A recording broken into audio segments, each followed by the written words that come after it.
We met on the first day of our freshman year at Harvard. Danny was actually standing in my room when I entered, talking to my roommates, and we both majored in philosophy. I started studying philosophy a year before Danny did.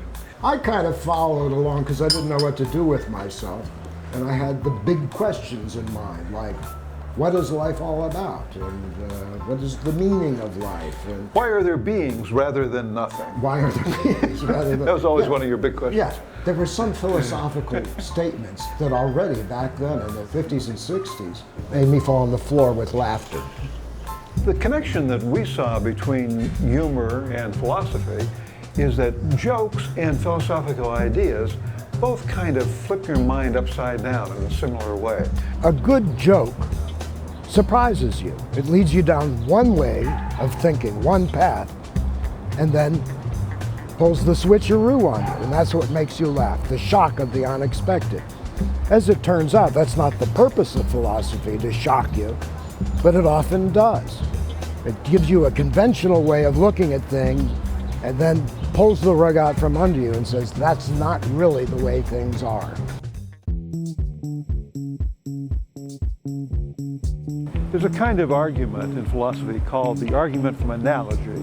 And the argument is, if two things are alike, then they probably have similar causes. So a 90-year-old man goes to the doctor. Doctor, he says, I've just gotten my 23-year-old wife pregnant. And the doctor says, let me tell you a story. A man went hunting, but on his way out the door, instead of picking up his rifle, he picked up his umbrella by mistake. So as he got out to the woods, a bear suddenly charged at him. He picked up his umbrella and shot the bear dead. And the old man said, well, wait a minute, somebody else must have shot that bear. The doctor says, my point exactly.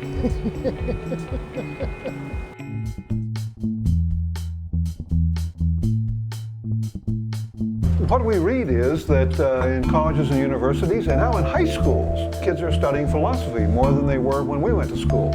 I think the reason that people are turning to philosophy is largely a kind of natural skepticism. The people who we trusted to give us received wisdom, politicians, teachers, and religious leaders, turn out to be fallible and also turn out to be liars. And so what happens is we say, well, gee, I still want the answers to these questions. What am I going to do? And the answer is think them through on myself. And philosophy are the tools for thinking things through by yourself. Ideally, we want people to have a good time and have a few laughs. But in the bargain, I think you can actually learn a little philosophy.